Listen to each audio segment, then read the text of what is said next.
Digandeng tangan kekasihnya, dirangkul pundaknya. Ini anak laki tidak tahu ibunya kayak diiris-iris jantungnya. Dia lihat tangannya yang keriput, ya Allah. Udah berapa lama tangan ini nggak dibawa sama anak ini? Udah berapa lama tangan ini nggak digandeng sama anak saya? Insya Allah. Kita merasa bangga akur merangkul istri kita, ibu kita ngelihat pundaknya. Udah berapa lama pundak ini nggak dirangkul seperti itu, ya Allah. Dulu aku berdandan secantik-cantiknya, ku dandankan anaknya, ku bawa di hadapan kawan-kawanku bangga. Look at my son. Oh, lihat anakku. Tapi dia tidak pernah berdandan rapi membawa aku ke hadapan teman-temannya. Lihatlah ibuku. Ibunya sudah kebayang, ya Allah, ini anak bakal minta nikah sebentar lagi. Yang wajar kalau orang nanam pohon pengen metik buah, wajar. Ini buah belum terasa, pohon sudah mau dibawa, kebayang tidak? Ya Allah. Mulai dia kebayang. Sehingga rasa-rasa seperti ini menjadi tumpukan rasa di hati orang tua kita. Yang nanti pada akhirnya dia pun bakal kembali ke hadirat Allah. Kita pun bakal kembali ke Allah, betul?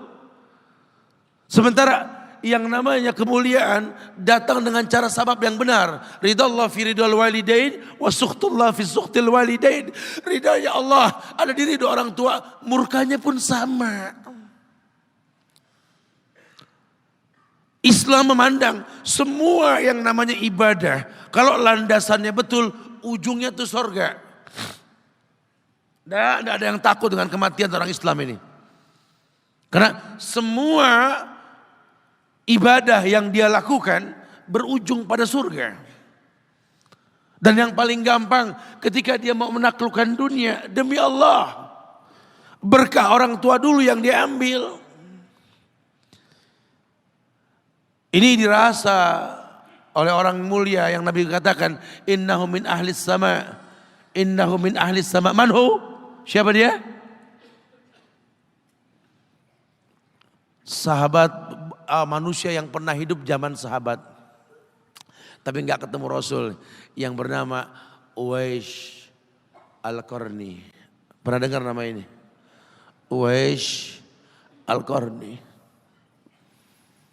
Pemuda miskin pengembala kambing di negeri Yaman. Padang tandus yang dia tinggal di situ. Yang dia kesampingkan hidupnya untuk ibunya. Untuk ibunya.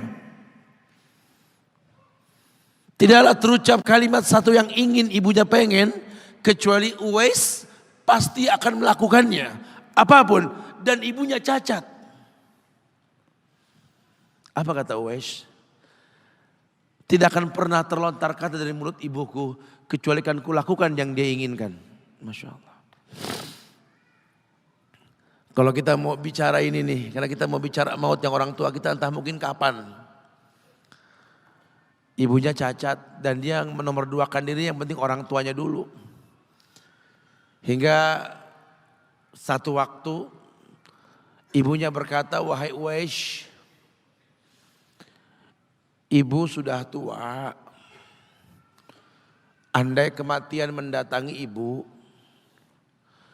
ada beberapa keinginan yang ibu pengen merasakan keinginan tersebut. Mungkin enggak ya? Apa bu? Katakan. Ibu pengen haji. Bengong, wais, ya Allah bu. Ini Yaman. Hadramaut. Yang sekarang saja pesawat itu bisa 3 jam menuju Saudi itu. 2 jam lebih lah menuju Saudi. Itu Jakarta Surabaya aja deket. Sejam 40 menit paling. Ini lebih jauh lagi, kebayang berapa ratus kilo, berapa ribu kilo gak tahu. Ya baiklah ibu. Kata Uwais, aku tidak pernah menolak permintaan ibuku. Tapi kali ini aku tidak bisa menjawab karena mikir gimana caranya ini. Ibunya cacat, tinggal jauh, miskin pula dia. Apalagi dia seorang pemuda yang punya penyakit sopak. Ada tanda-tanda putih di bagian badan itu kayak pano besar gitu tuh. Udahlah, terserah gimana nantilah. Yang penting ini nomor satu dalam hidup ini. Dia beli seekor anak sapi. Digendong tiap hari itu sapi sama si Uwais menuju puncak gunung. Turun lagi. Gendong ke atas, turun lagi tiap hari. Sampai orang bilang, Uwais gila no. Orang sapi dipiara, dia digendong. No Uwais no. Tiap hari naik gunung yang tinggi.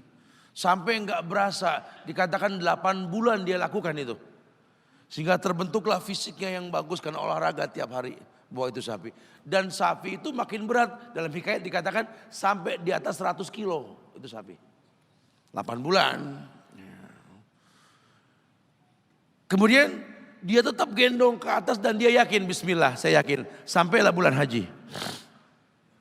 Ibu naik ke pundakku, digendong ibunya dari negeri Yaman. Subhanallah. Gak ada yang gak mungkin, lihat. Dibawa ibunya ke Mekah, bertawaf di Ka'bah.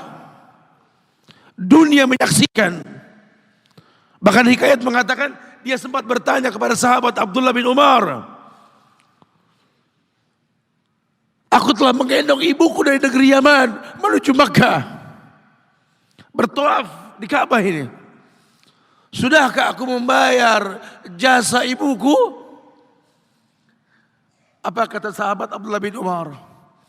Bahkan satu hentakan napas pun ketika melahirkanmu belum terbayar. Bahkan satu hentakan napas pun ketika melahirkanmu belum terbayar. Dia selesaikan tawafnya. Selesai tawaf, dibawa ibunya ke makom Ibrahim untuk sholat 2 rakaat. Selesai sholat, diangkat tangan, dia berdoa kepada Allah. Ya Allah, ampunkanlah ibuku ya Allah. Ampunkan ibuku ya Allah. Masukkanlah dia ke sorgamu ya Allah. Masukkan dia ke sorgamu ya Allah. Ibunya berbisik, Uwais, sudahlah. Mintalah pada Tuhanmu ampunan untuk dirimu dan sorga untukmu. Wallahi wahai ibu, Allah ampunkan kamu, Allah masukkan kamu ke sorga, cukup untukku. Ridhomu yang kubutuhkan wahai ibu. Lihat. Manusia saleh, hasil doa Rabbi habli minas solihin. Lihat. Makanya ketika Nabi mengatakan innahu min ahli sama, ini manusia penghuni langit. Umar, Ali, temui Uwais. Karena Uwais itu pernah mau ketemu sama Rasul. Gak ketemu, Uwais izin sama ibunya.